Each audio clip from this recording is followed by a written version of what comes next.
Essa é uma mensagem como que, olhando no espelho, nós veremos a nossa humanidade nua e crua. Seja bem-vindo aí, Cleide, Nete, sejam bem-vindas. Nós veremos a nossa humanidade nua e crua. Na vinheta que eu coloquei no Facebook, no YouTube, no status do WhatsApp também, coloquei no Instagram, eu fiz uma vinhetinha de 30 segundos, falando um pouquinho sobre a série, e aí tem o rosto, né, de um homem, só que sem a pele, na carne mesmo, no músculo. E eu me apaixonei com aquela imagem, porque o objetivo dessa série é nós nos vermos assim, de modo nu e cru. Vermos quem nós somos e o que podemos nos tornar pela graça. Olha que maravilha. Ver quem nós somos e o que podemos nos tornar pela graça. E hoje falaremos um pouco mais sobre isso. O pior e o melhor do ser humano. Eu já estava em oração antes de entrar e agora irei direto para a mensagem. Como introdução, eu preciso explanar brevemente de que, via de regra, normalmente, quando a gente pensa no pior do ser humano, nós estamos habituados a pensar normalmente em termos de imoralidade sexual, perversidades, má conduta, como vícios, uso de entorpecentes, drogas, entre outras coisas. Em nossa sociedade, os marginalizados são aqueles que, por alguma razão, não se enquadram no padrão de comportamento socialmente aceitável. De maneira que prostitutas, pessoas com profissões que chocam a sociedade, quando nós pensamos no pior, consideramos tais pessoas. Porém, nós veremos hoje, nos evangelhos, nas escrituras, que o pior do homem é ser igual a Satanás. O pior do homem é ser igual a Satanás. E quando nós observamos o pecado de Satanás, a gente começa a pensar de um jeito mais profundo. Porque normalmente, quando pensamos no pior de um ser humano, pensamos em questões perceptíveis pelos sentidos. Pensamos em questões perceptíveis, questões que chocam, confrontam. Mas as escrituras apresentam que o pecado de Satanás, ele foi o pecado da arrogância, foi o pecado da presunção. E, ironicamente, esse mundo, muitas vezes, privilegia o arrogante. Esse mundo, muitas vezes, privilegia aquele que é presunçoso, aquele que diz que tem personalidade forte, aquele que fala o que quer, fala o que pensa, sem pensar que pode machucar outra pessoa.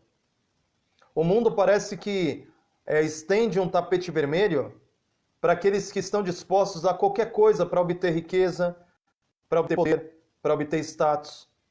Mesmo que precisa mentir, mesmo que precisa fazer intrigas.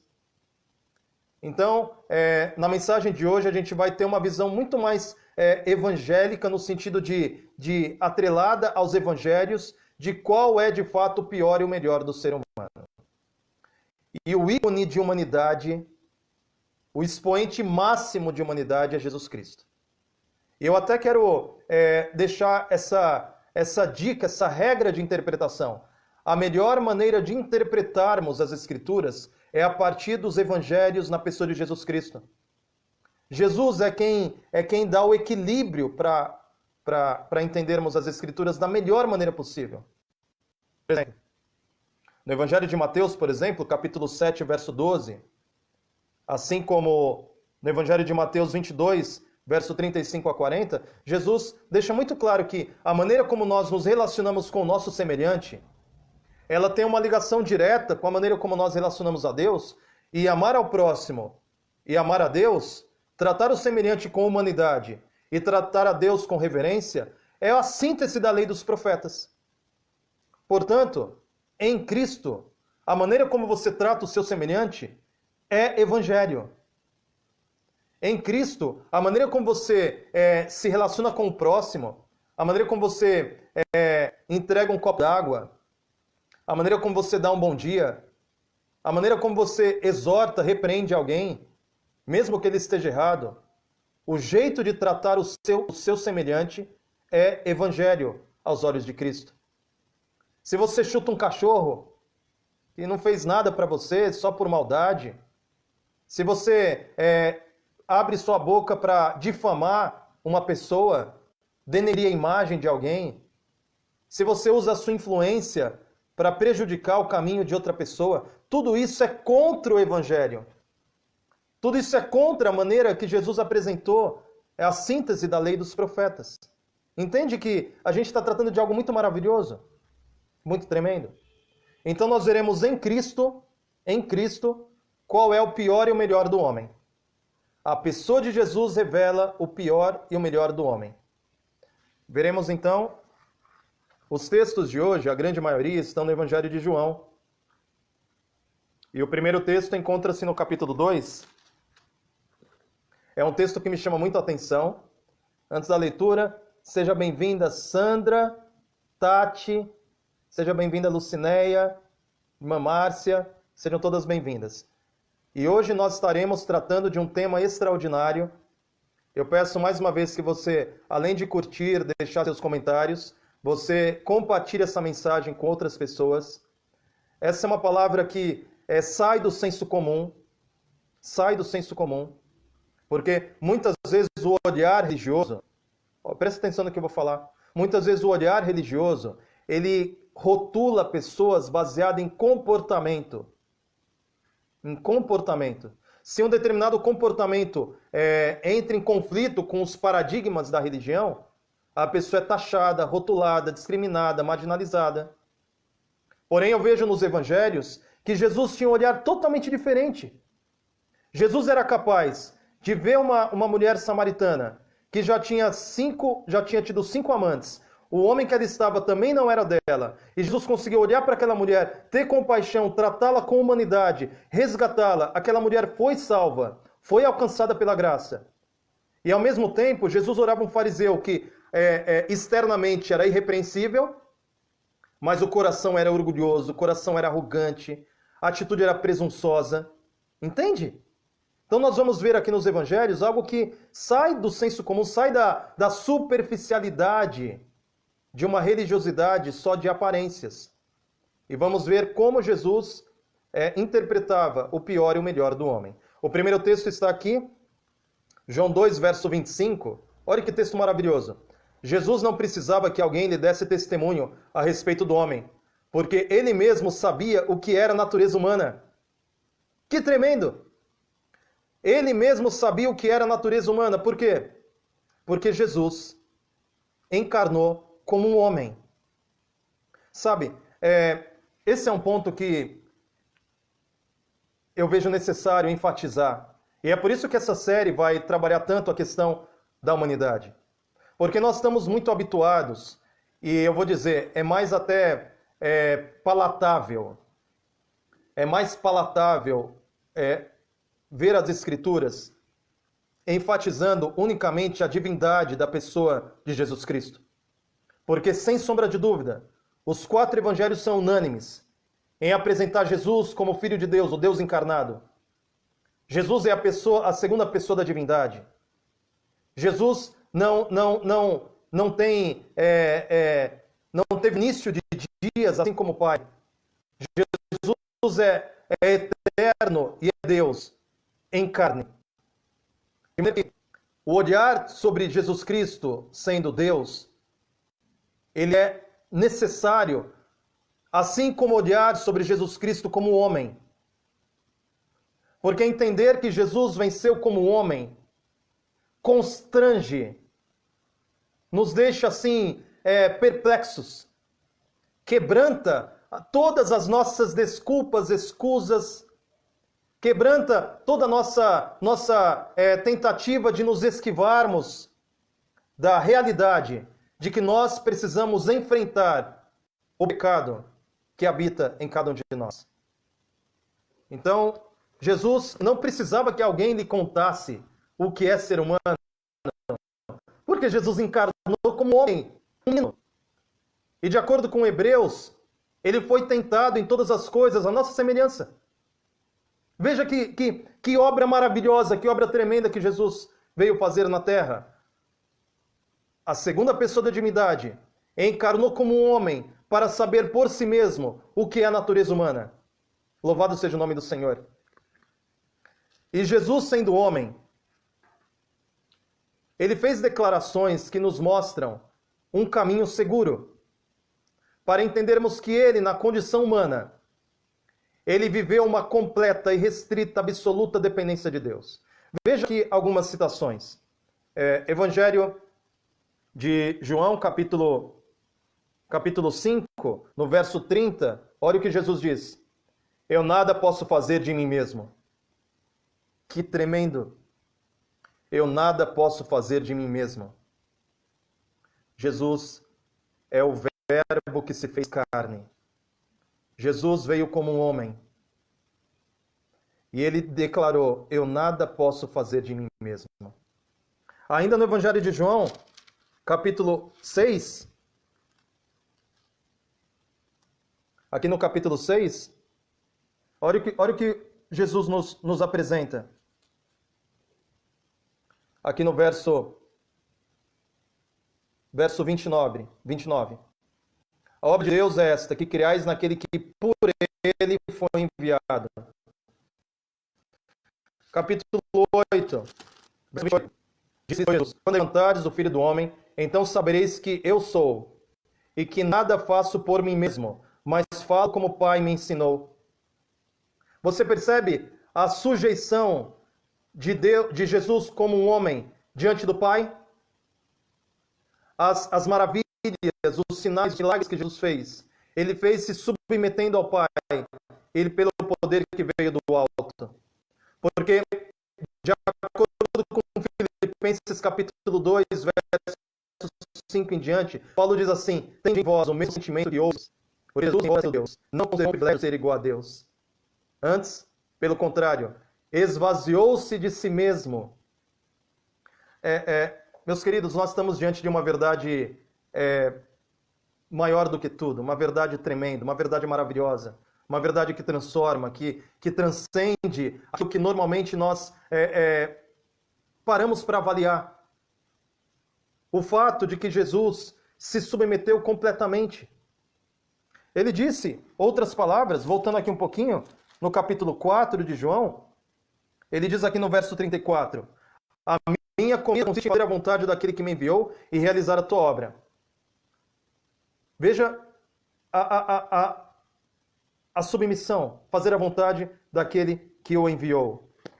Um pouco mais à frente, ainda no Evangelho de João, capítulo 12, nós estamos vendo aqui a humanidade de Cristo se revelando numa completa submissão.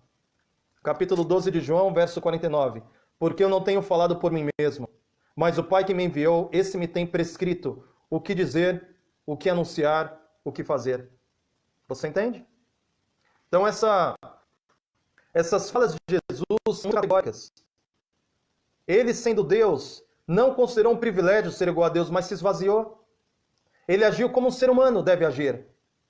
Jesus é o paradigma de como nós devemos ser. Entende? Eu quero ler mais um trecho aqui, capítulo 14, verso 10. Olha só.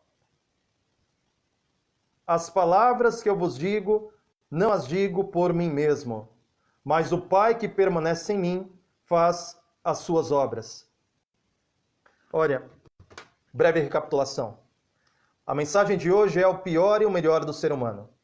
Nós estamos vendo em Cristo que Jesus declarou várias vezes seguidas que ele não falava por si mesmo, nada do que ele fazia era por si mesmo.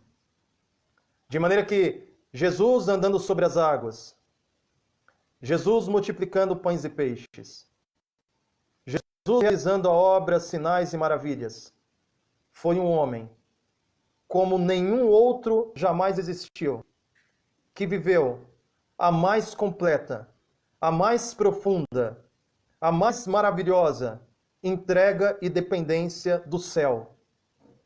E ele é o nosso modelo. De maneira que, se Jesus agiu assim, Por antítese, o pior do homem é agir de modo autossuficiente.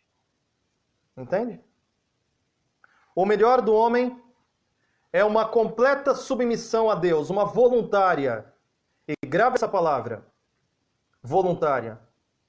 Porque esse é um ponto de tensão que tem dividido o cristianismo nos últimos séculos. Porque verdadeiramente a salvação ela pertence completamente a Deus. Pela graça sois salvos, mediante a fé. E isso não vem de vós, é dom de Deus. Efésios 2, verso 8.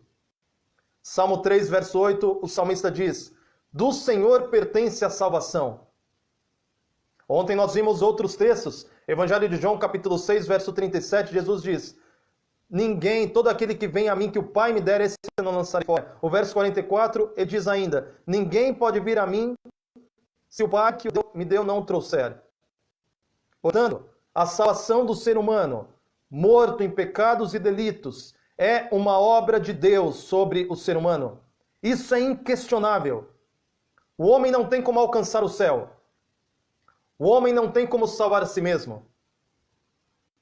No tecido das bodas, né, aquela roupa das vestes nupciais, colocadas na parábola de Mateus, aquelas vestes nupciais, não tem um fio de tecido humano.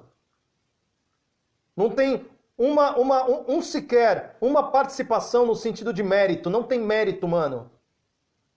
Agora, a submissão de Jesus Cristo foi voluntária.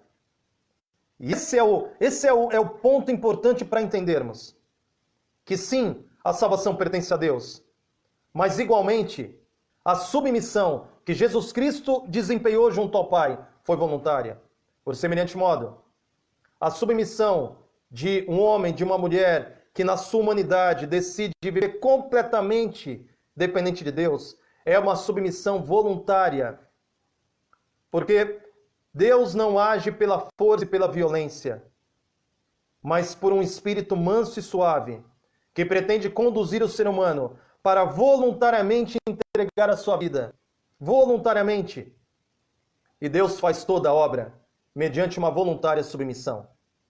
Tem alguns textos maravilhosos aqui que nos ajudam a entender coisas importantes. O apóstolo Pedro, em sua carta, primeira carta a Pedro, ele escreveu uma pérola dizendo assim, 1 Pedro 5, verso 6. Capítulo 5, verso 5 e 6. Rogo igualmente aos jovens, que tem força, né? Aliás, eu penso, se eu tivesse o vigor, a juventude, a vivacidade de um jovem de 20 anos, com a cabeça de 40 e pouco, que maravilha! Porque muitas vezes é uma tentação para um jovem confiar no próprio braço, na própria perna, na suposta imortalidade. Porque quando é jovem, acha que não vai morrer nunca, que não vai acontecer nada, que você faz qualquer coisa que você sabe, você vai para sempre. Eu gostaria de ter uma mente mais amadurecida, mais independente da idade. O texto diz que tanto jovens, serem submissos aos que são mais velhos, outros sim, no trato de uns para com os outros, cingivos de toda a humildade, porque Deus existe aos orgulhosos, Deus existe aos soberbos, Deus existe aos presunçosos, contudo, aos humildes concede a sua graça. E Pedro diz no verso 6, humilhai-vos, portanto, sobre a poderosa mão de Deus, para que ele em tempo oportuno vos exalte. Aqui está o princípio da parábola do publicano.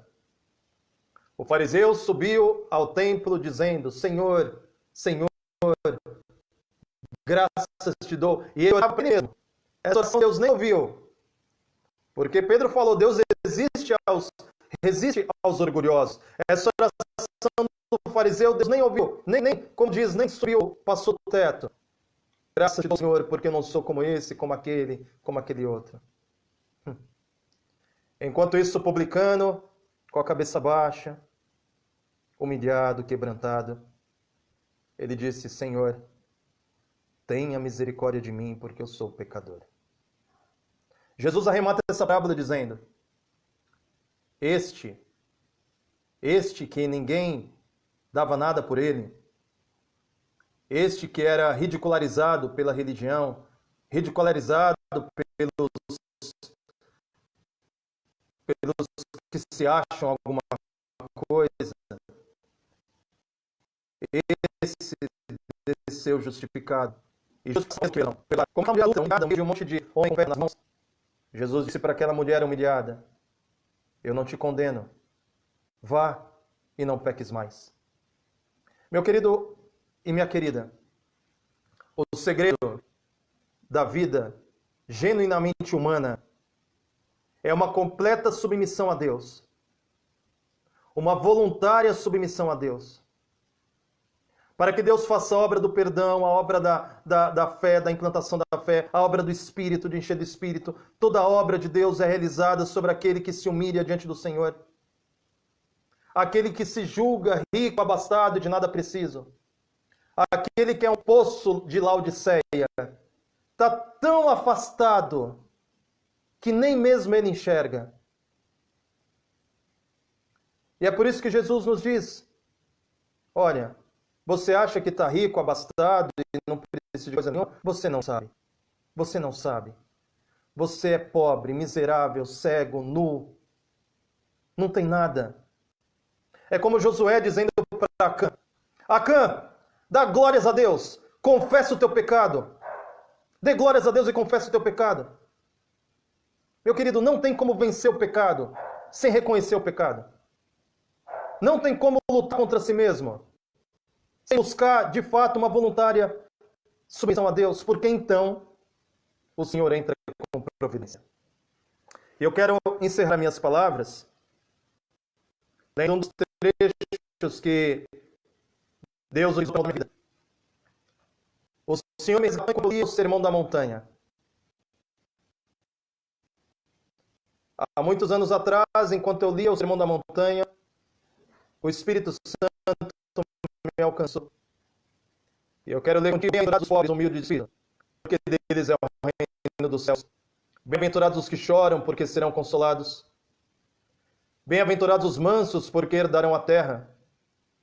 Bem-aventurados os que têm fome e sede de justiça, porque serão fartos.